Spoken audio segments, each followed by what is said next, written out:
So this is Strum, and right now I'm gonna do something. So Strum is a Strum synthesizer. It, you can use it to strum or create bursts or whatever you would call them. I call them strums, and you can have up to 6 voices. The voices are made by pinged filters. I'm using a MIDI controller now. You can use either a MIDI controller or the keyboard module on the second page.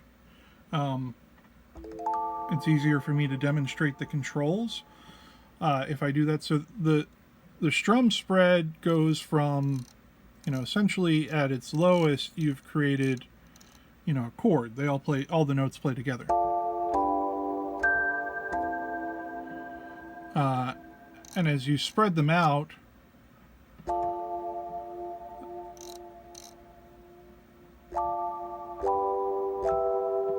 they become sort of a little more plucked and strummed.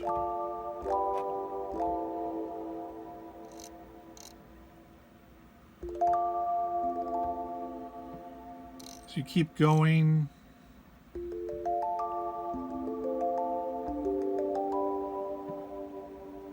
They get more and more. And you can go real far. I'll just play this and talk over it because it'll take a while to play through. So you also get a range which controls how far the notes are spread out. And you can adjust that into negative numbers. I think we're done playing that little arpeggio. Let me turn the spread down. When it's in negative numbers, the notes will descend.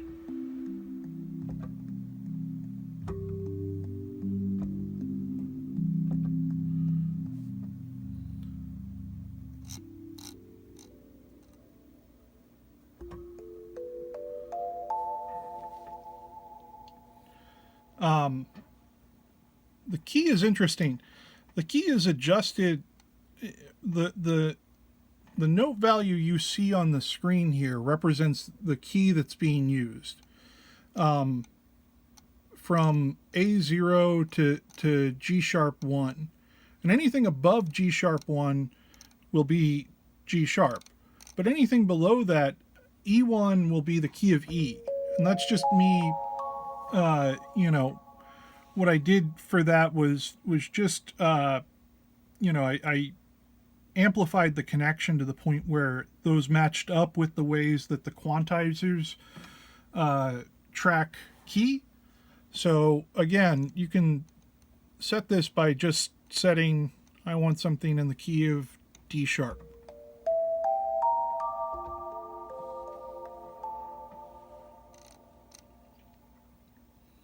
Then there's also a scale. As scale is adjusted, so right now it's in natural minor. As you go down, when it turns to green, it's in major. And blue is chromatic. And I always forget what order they come in above natural minor, but one is harmonic minor and the other is the minor I can never remember the name of. So you can set it from the scales that are available to the quantizer from the front page. And each color, as long as you're on that color, you'll be in one of the different scales. I mostly use the natural minor and the major scales. So then you can also mute individual voices, which allows for some, let me speed this up a little bit, allows for some interesting rhythmic varieties. Speed it up a little more.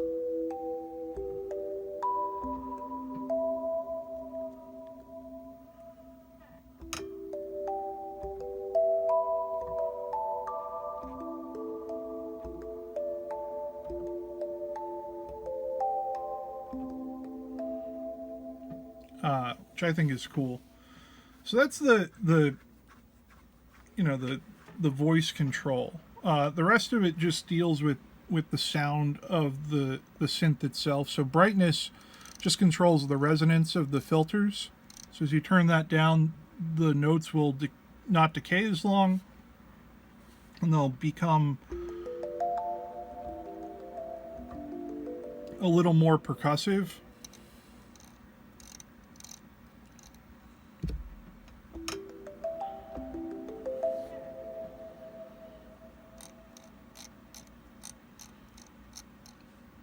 And there's an aliaser at the end, because I think there are a couple of things that I like. The sort of dreamy lo-fi quality that it adds, but also I think it can add a sharpness to the sound that the engine doesn't inherently possess.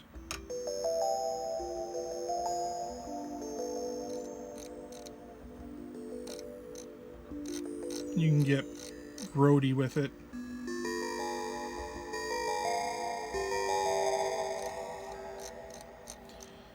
But I like keeping it, you know, at a pretty high frequency and just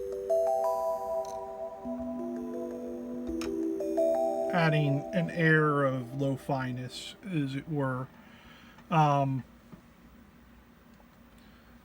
There's also a reverb. It's a reverb light, so you can control the mix and the decay. That's pretty straightforward. Then this here corresponds to the left stomp switch, and it just toggles back between MIDI and local control. MIDI is magenta. That's how I remember it. So if it's pink, it's on MIDI. If it's white, it's on local control, and local control is this keyboard.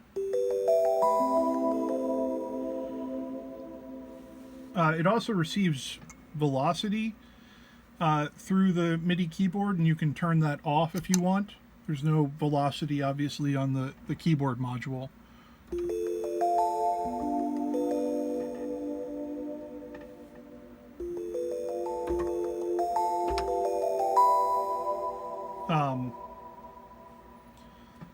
So yeah, that's Strum.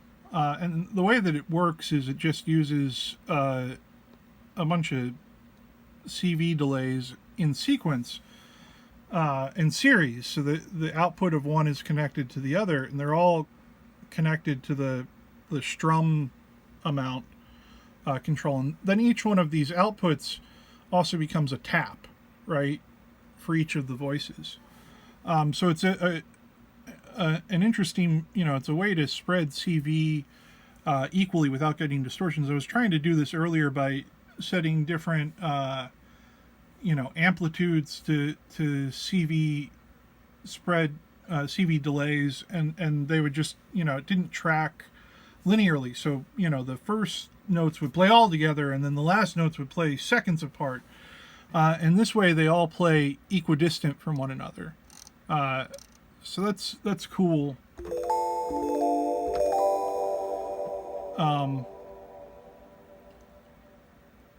Strum D is the same thing, entirely the same thing. I just couldn't decide whether I liked a delay or a reverb better as an output, and I didn't have room in the CPU for both. So there's a tap here. It accepts MIDI clock. If there's MIDI clock, that'll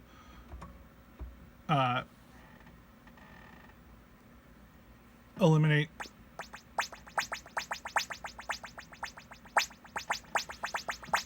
Well, that's weird. It's unexpected. Okay. I don't know why that's happening. It sounds cool.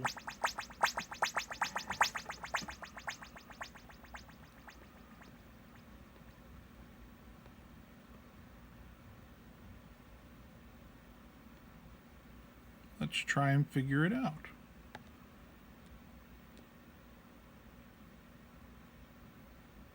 That could be it. Pitch isn't going anywhere.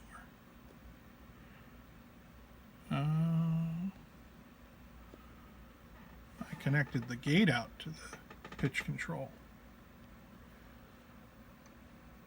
I'm just going to leave this in this video because why not? Sometimes, you know, you got to debug stuff. So I connected the keyboard gate out to this switch that determines whether or not.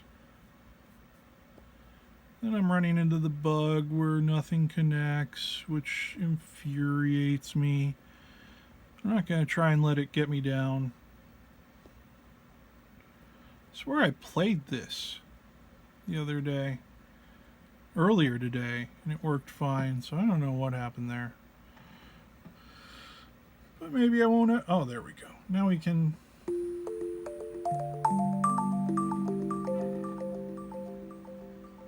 Make that connection.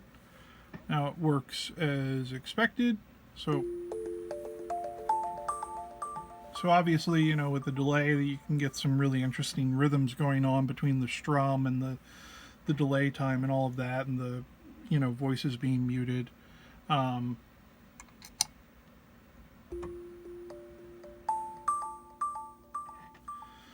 So I couldn't decide which I liked more, so I made both of them. And I like playing on both of them. I think it's a really lovely sound. And then finally I made a controller. The way the controller works, I'm just going to go to the MIDI page. Let's see. It works the same. These are MIDI note outs. Right now the default is they're set to MIDI channel 1, but you could set them to whatever you want. And in fact, you could set them to different MIDI channels and strum a number of like mono sources all at the same time, or, you know, use different voices for one part of the register and other voices for another part of the register, or alternate them. There are a lot of, I think, pretty cool options that are available through this as a sort of like intermediary MIDI controller. So the controls at the top are all the same. You pick the key, you pick the scale, you pick the strum spread, you pick the note range. You can mute everything. In this case, because it uses a gate rather than a trigger, you can see all of them. And then I put in this, I think it's a pretty neat control. So there's a master gate, and let me show you how that works. So, right, they all go through one another, and when I release the MIDI control, they trail off one by another. This one uses the MIDI note played as sort of like a master gate, the gate from that. So the second I stop playing that, all of the voices stop. All of them stop sending information. Like I said, I think that's a pretty cool option. Again, you have velocity on and off, and you can send velocity over MIDI. And you have another keyboard controller if you don't want to, you know, I mean, right now I'm using a MIDI controller through the ZOIA that would then, you know, I'm suggesting would be connected to another MIDI device, and that gets complicated. But if you had, you know, a little, you know, I've tried this out with like my Volca FM, and the Volca FM doesn't have enough voices to do, you know, 6 voices. It's a 3-voice synth, but I can mute them and pick which voices I want. And it's pretty cool. So, you know, I think it's a neat little option if you want to, you know, apply that to some other synth that you have. Use ZOIA as a sort of MIDI processor. You know, I just got an Argon 8 the other day, so I'm going to hook that up and try that out sometime soon. But yeah, so that's the Strum synths and the controller mechanism. Thank you.